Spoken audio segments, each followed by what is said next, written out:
اعوذ باللہ من الشیطان الرجیم، بسم اللہ الرحمن الرحیم۔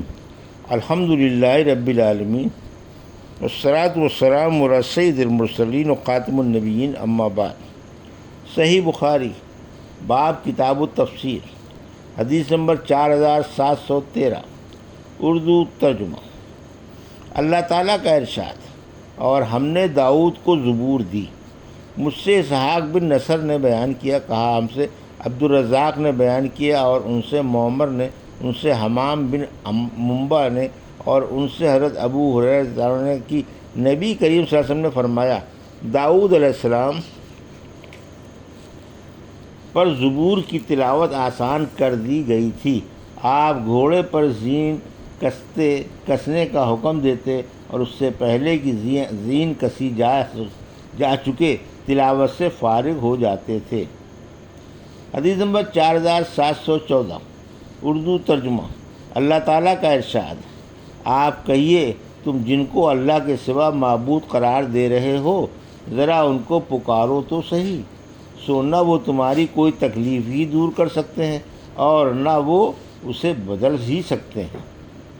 مجھ سے عمرو بن علی بن فلاس نے بیان کیا، کہا ہم سے یحییٰ بن سعید قطان نے کہا، ہم سے سفیان نے کہا، مجھ سے سلیمان اعمش نے بیان کیا، ان سے ابراہیم نخعی نے، ان سے عبداللہ بن معمر نے، اور ان سے عبداللہ بن مسعود رضی اللہ عنہ نے۔ آیت الی ربہم الوسیلہ کا شان نزول یہ ہے کہ کچھ لوگ جنوں کی عبادت کرتے تھے، لیکن وہ جن بعد میں مسلمان ہو گئے، اور یہ مشرک کمبخت ان کی ہی پرستش کرتے، جاہلی شریعت پر قائم رہے۔ عبید اللہ شجعی نے اس حدیث کو سفیان سے روایت کیا، اور ان سے اعمش نے بیان کیا۔ اس میں یوں ہے کہ اس آیت قل ادعوا الذین کا شان نزول یہ ہے آخر تک۔ باب آیت اولئک الذین یدعون یبتغون کی تفسیر، یعنی یہ لوگ جن کو یہ مشرکین پکار رہے ہیں، وہ خود ہی اپنے پروردگار کی تقرب تلاش کر رہے ہیں۔ حدیث نمبر 4715، اردو ترجمہ۔ اللہ تعالیٰ کا ارشاد، یعنی یہ لوگ جن کو یہ لین پکار رہے ہیں، وہ خود ہی اپنے پروردگار کا تقرب تلاش کر رہے ہیں۔ ہم سے بشر بن خالد نے بیان کیا، انہوں نے کہا، ہم کو محمد بن جعفر نے خبر دی، انہیں شعبہ نے، انہیں سلیمان اعمش نے، انہیں ابراہیم نخعی نے، انہیں ابو معمر نے، اور انہیں عبداللہ بن مسعود رضی اللہ عنہ نے۔ آیت الذین یدعون یبتغون الی ربہم الوسیلہ کی تفسیر میں کہا کہ کچھ جن ایسے تھے جن کی آدمی پرستش کیا کرتے تھے، پھر وہ جن مسلمان ہو گئے۔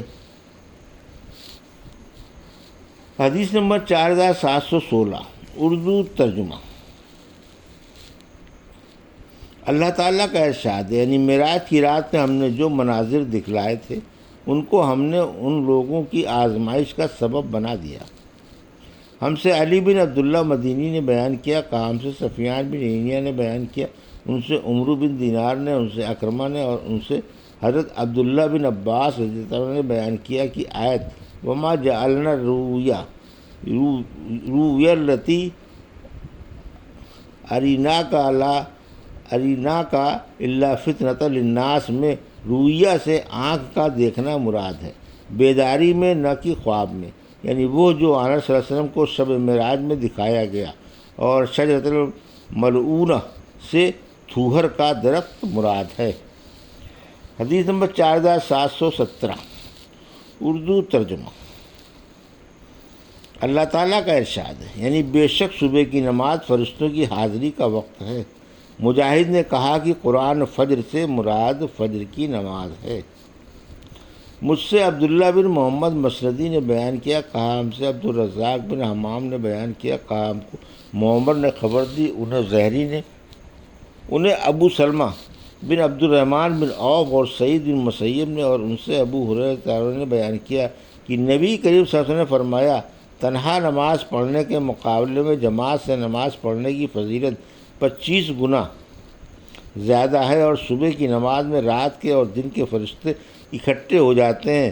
حضرت ابو ہریرہ تعالیٰ نے کہا کہ اگر تمہارا جی چاہے تو یہ آیت پڑھو، وقرآن الفجر انا قرآن الفجر کانا مشہودا، یعنی فجر میں قرأت قرآن زیادہ کیا کرو کیونکہ یہ نماز فرشتوں کی حاضری کا وقت ہے۔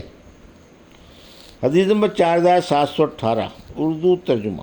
اللہ تعالیٰ کا ارشاد ہے، قریب ہے کہ آپ کا پروردگار آپ کو مقام محمود میں اٹھائے گا۔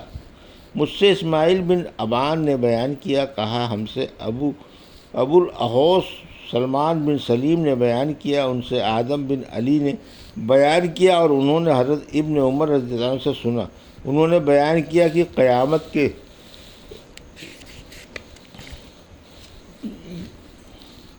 دن امتیں گروہ در گروہ چلیں گی، ہر امت اپنے نبی کے پیچھے ہوگی اور انبیاء سے کہے گی کہ اے فلاں ہماری شفاعت کرو، مگر وہ سبھی انکار کر دیں گے۔ آخر شفاعت کے لیے نبی کریم صلی اللہ علیہ وسلم کی خدمت میں حاضر ہوں گے، تو یہی وہ دن ہے جب اللہ تعالیٰ علیہ وسلم کو مقام محمود عطا فرمائے گا۔ حدیث نمبر 4719 اردو ترجمہ۔ ہم سے علی بن عیاش نے بیان کیا، انہوں نے کہا ہم سے شعیب بن ابی حمزہ نے بیان کیا، ان سے محمد بن منقدر نے بیان کیا اور ان سے جابر بن عبداللہ انصاری رضی اللہ عنہ نے بیان کیا کہ رسول اللہ صلی اللہ علیہ وسلم نے فرمایا، جس نے اذان سن کر یہ دعا پڑھی، اے اللہ اس کامل پکار کے رب اور کھڑی ہونے والی نماز کے رب، محمد صلی اللہ علیہ وسلم کو قرب اور فضیلت عطا فرما اور انہیں مقام محمود پر کھڑا کرنا جس کا تو نے اس سے وعدہ کیا ہے، تو اس کے لیے قیامت کے دن میری شفاعت ضروری ہوگی۔ اس حدیث کو حمزہ بن عبداللہ نے بھی اپنے والد عبداللہ بن عمر رضی اللہ عنہ سے روایت کیا ہے اور انہوں نے نبی کریم صلی اللہ علیہ وسلم سے۔ حدیث نمبر 4720 اردو ترجمہ۔ اللہ تعالیٰ کا ارشاد، اور آپ کہہ دیں کہ حق اب تو غالب آ ہی گیا اور باطل مٹ ہی گیا، بے شک باطل تو مٹنے والا ہی تھا۔ ہم سے عبداللہ بن زبیر حمیدی نے بیان کیا، انہوں نے کہا ہم سے سفیان بن عینیہ نے بیان کیا، ان سے عبداللہ ابن ابی نجیح نے، ان سے مجاہد نے، ان سے ابو معمر نے اور ان سے عبداللہ بن مسعود رضی اللہ عنہ نے بیان کیا کہ نبی کریم صلی اللہ علیہ وسلم جب مکہ میں فتح کے بعد داخل ہوئے تو کعبے کے چاروں طرف 360 بت تھے۔ آن صلی اللہ علیہ وسلم اپنے ہاتھ کی لکڑی سے ہر ایک کو ٹکراتے جاتے اور پڑھتے جاتے، جا الحق و زہق الباطل ان الباطل کان زہوقا، جا الحق وما بیدی الباطل وما یعید، حق آیا اور جھوٹ نابود ہوا، بے شک جھوٹ نابود ہونے والا ہی تھا۔ حدیث نمبر 4721 اردو ترجمہ۔ اللہ تعالیٰ کا ارشاد ہے، اور آپ سے یہ لوگ روح کے بابت پوچھتے ہیں۔ ہم سے عمر بن حفص بن غیاث نے بیان کیا، کہا ہم سے میرے والد نے، کہا ہم سے اعمش نے، کہا مجھ سے ابراہیم نخعی نے بیان کیا، ان سے علقمہ نے، ان سے عبداللہ بن مسعود رضی اللہ عنہ نے بیان کیا کہ میں رسول اللہ صلی اللہ علیہ وسلم کے ساتھ ایک کھیت میں حاضر تھا۔ آن صلی اللہ علیہ وسلم اس وقت کھجور کے ایک تنے پر ٹیک لگائے ہوئے تھے کہ کچھ یہودی اس طرف سے گزرے۔ کسی یہودی نے اپنے دوسرے ساتھی سے کہا، ان سے روح کے بارے میں پوچھو۔ ان میں سے کسی نے اس پر کہا کہ ایسا کیوں کرتے ہو؟ دوسرا یہودی بولا، کہیں وہ کوئی ایسی بات نہ کہہ دیں جو تم کو ناپسند ہو۔ رائے اس پر ٹھہری کہ روح کے بارے میں پوچھنا ہی چاہیے، چنانچہ انہوں نے آپ سے اس کے بارے میں سوال کیا۔ آن صلی اللہ علیہ وسلم تھوڑی دیر کے لیے خاموش ہو گئے اور ان کی بات کا کوئی جواب نہیں دیا۔ میں سمجھ گیا کہ اس وقت آپ صلی اللہ علیہ وسلم پر وحی اتر رہی ہے، اس لیے میں وہیں کھڑا رہا۔ جب وحی ختم ہوئی تو آپ صلی اللہ علیہ وسلم نے اس آیت کی تلاوت کی، اور یہ آپ سے روح کے بارے میں سوال کرتے ہیں، آپ کہہ دیں روح میرے پروردگار کے حکم ہی سے ہے اور تمہیں علم تھوڑا ہی دیا گیا ہے۔ یہ تھی صحیح بخاری باب کتاب التفسیر کی حدیث نمبر 4713 سے 4721 کا اردو ترجمہ جو ابھی آپ نے سماعت فرمایا۔ اللہ سے دعا ہے کہ اللہ ہمیں حدیثوں کی صحیح سمجھ عطا فرما اور اس پر عمل کرنے کی توفیق عطا فرما، آمین یا رب العالمین۔